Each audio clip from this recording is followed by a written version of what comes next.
Telangana group 2 పరీక్ష మళ్లీ వాయిదా. అప్పటి వరకు అంతేనా? వివరాల్లోకి వెళ్లే ముందు మన ఛానల్ని సబ్స్క్రైబ్ మరియు లైక్ చేయండి. తెలంగాణలో మరోసారి గ్రూప్ 2 పరీక్ష వాయిదా పడే అవకాశం ఉంది. ఇప్పటికే ఎగ్జామ్స్ తేదీలు ఖరారు కాగా, ఏర్పాట్ల విషయంలో టీఎస్పీఎస్సీ నుంచి ఎలాంటి అప్డేట్ లేకపోవటంతో పరీక్ష నిర్వహణపై క్లారిటీ లేకుండా పోయింది. తెలంగాణ గ్రూప్ 2 పరీక్ష వాయిదా పడే అవకాశం ఉంది. షెడ్యూల్ ప్రకారం జనవరి 6, 7 తేదీల్లో జరగాల్సిన పరీక్ష జరగాల్సి ఉండగా, ఇంకా పరీక్షకు ఎలాంటి ఏర్పాట్లు చేయలేదు పబ్లిక్ సర్వీస్ కమిషన్. దీనికి కారణాలు లేకపోలేదు. చైర్మన్ జనార్దన్ రెడ్డి సహా పలువురు సభ్యులు ఇటీవలే రాజీనామా చేశారు. దీంతో గ్రూప్ 2 పరీక్షపై నీలినీడలు కమ్ముకున్నాయి. మరోవైపు పరీక్ష తేదీలు దగ్గరపడుతున్నాయి. అయితే ఇప్పటి వరకు కూడా ఏర్పాట్లకు సంబంధించి కమిషన్ నుంచి ఎలాంటి అప్డేట్ రాలేదు. దీంతో పరీక్ష మరోసారి వాయిదా పడే అవకాశాలే ఎక్కువగా కనిపిస్తున్నాయి.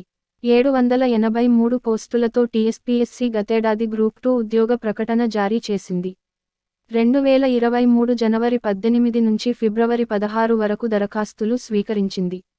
ఇందుకోసం రాష్ట్ర వ్యాప్తంగా 5.51 లక్షల మంది అభ్యర్థులు దరఖాస్తు చేశారు. తొలుత ఆగస్టు 29-30న గ్రూప్ -2 పరీక్ష నిర్వహిస్తామని ప్రకటించింది. వరుసగా గ్రూప్ 1, 4 పరీక్షలు, గురుకుల నియామక పరీక్షలతో పూర్తిస్థాయిలో సన్నద్ధమయ్యేందుకు సమయం లేనందున గ్రూప్ 2 పరీక్షలు వాయిదా వేయాలని అభ్యర్థులు పెద్ద ఎత్తున డిమాండ్ చేశారు. ఈ మేరకు పరీక్షలను నవంబరు 2, 3 తేదీలకు రీషెడ్యూలు చేసింది కమిషన్. అయితే నవంబరు 3 నుంచి ఎన్నికల ప్రక్రియ ప్రారంభం కావడంతో కమిషన్ ఈ పరీక్షలను మళ్లీ 2024 జనవరి 6, 7 తేదీలకు రీషెడ్యూలు చేసింది టీఎస్పీఎస్సీ. ఇంతలోనే రాష్ట్రంలో కొత్త ప్రభుత్వం కొలువుదీరటంతో పేపర్ లీక్ కేసుపై దృష్టి పెట్టింది. టీఎస్పీఎస్సీ ప్రక్షాళన చేయాలని భావించిన సర్కార్, చైర్మన్తో పాటు సభ్యులను రాజీనామా చేసే దిశగా చర్యలు తీసుకుంది. సర్కార్ ప్రయత్నాల నేపథ్యంలో కమిషన్లోని సభ్యులు కూడా రాజీనామా చేశారు.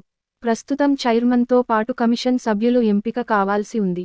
రాష్ట్ర ప్రభుత్వం వారి పేర్లను ఖరారు చేసి గవర్నర్కు పంపాల్సి ఉంటుంది. వీరి నియామకాలకు రాష్ట్రపతి ఆమోదం కూడా తప్పనిసరి. దీంతో ఈ ప్రక్రియంతా పూర్తి కావటానికి సమయం పట్టే అవకాశం ఉంది. కొత్త కమిషన్ ఏర్పాటు అయ్యాకే గ్రూప్ 2 పరీక్షల నిర్వహణపై క్లారిటీ వస్తుందని తెలుస్తోంది. దీనిపై త్వరలోనే అధికారికంగా క్లారిటీ వచ్చే అవకాశం ఉందని ప్రభుత్వ వర్గాలు చెబుతున్నాయి. మరిన్ని వార్తల కోసం మన ఛానల్ని సబ్స్క్రైబ్ మరియు లైక్ చేయండి.